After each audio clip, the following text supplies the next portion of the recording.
I've spoken on a number of occasions about how gambling isn't really a financial problem, and that financial issues that arise from gambling and debt that arise from gambling is really just a symptom of the addiction itself. And in that instance, it's very important that we address the root cause of the issue rather than try and tackle the symptoms first.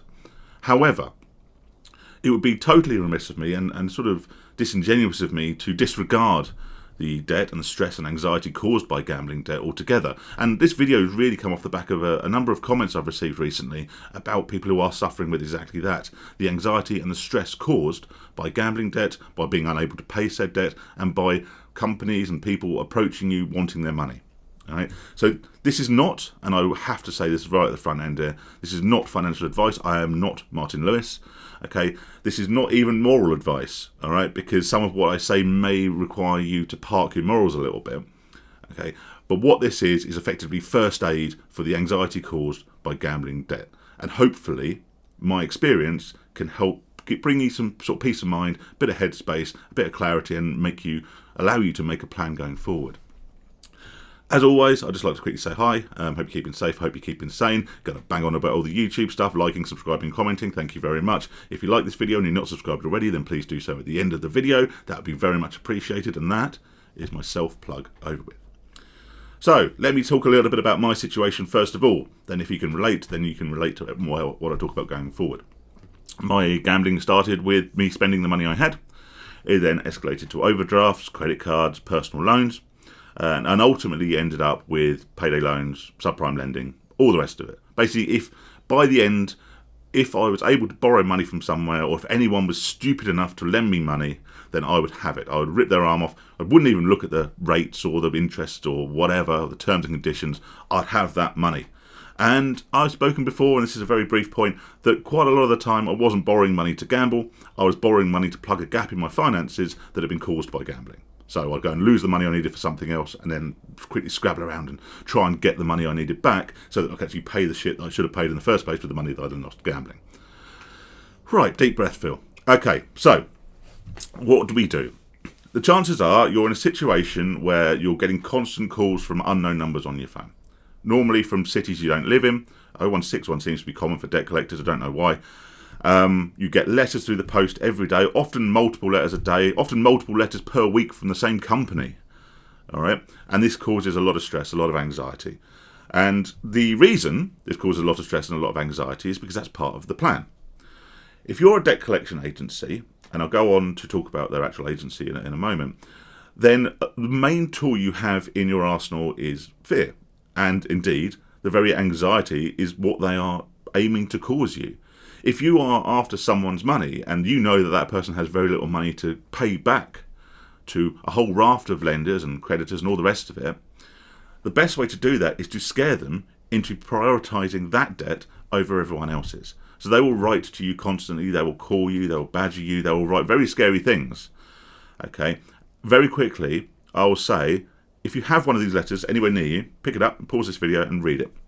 Most of the time, they will make all sorts of very scary sounding threats about collection and blah, blah, blah. If you actually read them carefully, most of them have no agency at all. Most of them will say, if you don't pay this money, we will have no option but to continue collection activity. And then you drill down into what the collection activity is, and it says, we will continue to send you letters and phone calls. Wow, really scary. All right. Most of these companies don't have agency. I will say, again, if this helps in any way, shape or form to put your mind at rest at this point, I originally approached my gambling debts with the fabled bury your head in the sand, go to the Winchester, have a pint and wait for it all to blow over method, basically completely ignoring all the letters and phone calls, and never once did I have anyone come to my house to come and collect any debts. Never did I receive any truly legal sounding bump through the post telling me that I had a court date or anything like that, right? Okay, probably didn't put that brilliantly, but you know what I mean. Okay, I ignored my gambling debt for quite a substantial amount of time, and nobody ever knocked on my door to come and take my telly away. So you do have time, all right, but I don't suggest the bury your head in the sand and wait for it all to blow over method. It doesn't work. But what you'll find, like I say, is that all these companies have, most of these debt collecting agencies have ACI, Moorcroft, there's tons of them, right? And you'll come across a lot of these names in due course. They don't really have any agency beyond scare tactics.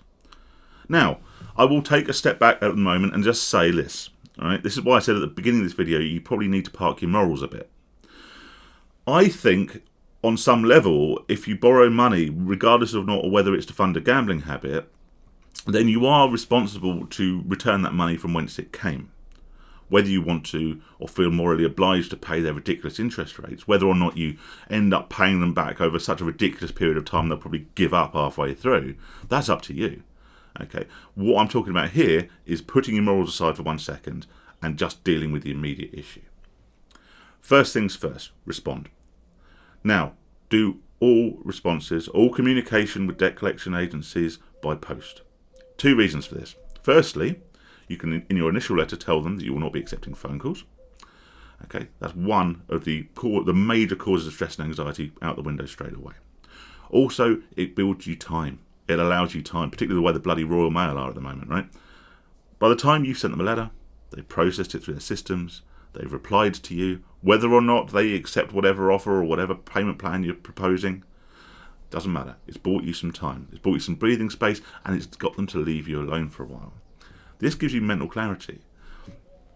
Like I say, their biggest tool is fear and anxiety. So just slow them down. Tell them you're fully aware of the debt. You're happy to try and work with them in order to repay it, but you basically put it onto your own terms. Okay, like again, not financial advice. You'll get a lot of people tell you, if you talk about debt, you'll get a lot of people who tell you, well, you can't get blood out of a stone. If you ain't got it, they can't have it. And it sounds trite and it sounds cliched, but trust me, I thought that was nonsense until I got to that point myself. And I realised that it's so true. They can't have, if you haven't got the money, they can't have the money. Yes, they can threaten all sorts of things. And taken to the nth degree, these companies are able to proceed with legal proceedings, or they can sort of appoint another debt collection agency. And generally when they do that, you just go back round in the same circle. So, from one who knows, okay, it's not as urgent and immediate as it sounds. The exception to this, and this is something you do have to deal with, is council tax. Obviously, anything that is going to compromise your accommodation, so rent, mortgage, whatever, okay, but the vast majority of other things can be left and dealt with in your own time, and it is in your own time. All right, all communication by post, okay? And just breathe. Now, I'm not going to go into the process of dealing with all of this, but what I will say is the very first thing you need to do is take stock. I've spoken about this in a previous video, so I won't go into too much detail. Take stock of where you are, right? Maybe make a pile of all these letters. Figure out who you owe money to. Figure out what this company, what the debt they're chasing. Where did that originate from? You maybe had a Capital One credit card, and now it's with a company called Moorcroft, and you're like, I don't know how that got there. So you have to cross-reference it, figure out who you owe money to, where it started from, how much you owe them, and maybe put it on a spreadsheet, or write it in a book, be old school, whatever. Once you've taken stock of how much you owe, which will be a scary figure, it will be much larger than you expect, so don't worry about that, but that's, the number itself is irrelevant. The way you repay it is ultimately going to be, the solution to this thing. You can only pay what you can afford to pay. The companies know this, and to an extent, and I wouldn't necessarily go down this road unless you have to an extent, because gambling addiction is now well recognised as a proper condition, you can use that sometimes to gain a bit of extra leverage when it comes to negotiating your payment plans and to settlements. But I wouldn't necessarily pull at that thread unless you absolutely have to. It adds another unnecessary layer to this. All right, so take stock, work out what you owe, who you owe it to, buy a load of stamps, start writing letters, okay? And the initial letter should be just, I'm aware of this debt. I'm working with a debt management company, or I'm getting advice. Whether or not that's true is entirely up to you. I think I have got some links to some sort of debt management companies in the description. So if you want to help with that, then that might be a good route to take. But ask them for 60 days, 30 days if you're feeling like you can get it sorted quicker, 90 days if you're feeling optimistic, and then you can breathe. because the problem is that whilst we are concerning ourselves dealing with the incoming phone calls, letters, and the debt, and it builds up into a big ball of stress and anxiety in our heads, not only are we then more likely to gamble as a means of escape, we are actually also blissfully ignoring the real problem, which is the addiction. And whilst we're busy firefighting over here and dealing with the money side of things, we are ignoring and not paying any attention to getting into a lasting recovery, which ultimately is going to be the only way of actually solving this and many, many other problems. Bit of a ramble. I just wanted to say, look, if you're in that situation, don't panic, don't stress. All right, they can't have money you haven't got. One last point on that very quickly. Might be worth setting up a separate bank account. Monzo, I can't remember the name of any of the others now, but there's loads of those online-only bank accounts now. Take money you need for food, expenses, petrol, commuting, whatever you need, stick it in that account so no one can get to it. Even if they've got one of those repeating payment things set up, they can't come and get that money from you. They can only get what you can give them. They need your permission to take funds. So deal with them one by one, slow the whole process down, and then deal with the root cause of the issue, which was over here, wasn't it? Rather than stressing and straining over the finances, which will take care of themselves in due course.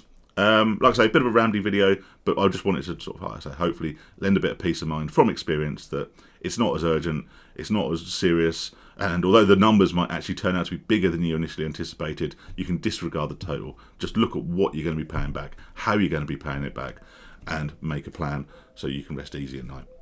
All right, stay safe, stay sane, look after yourselves, and I'll speak to you all soon. All the best.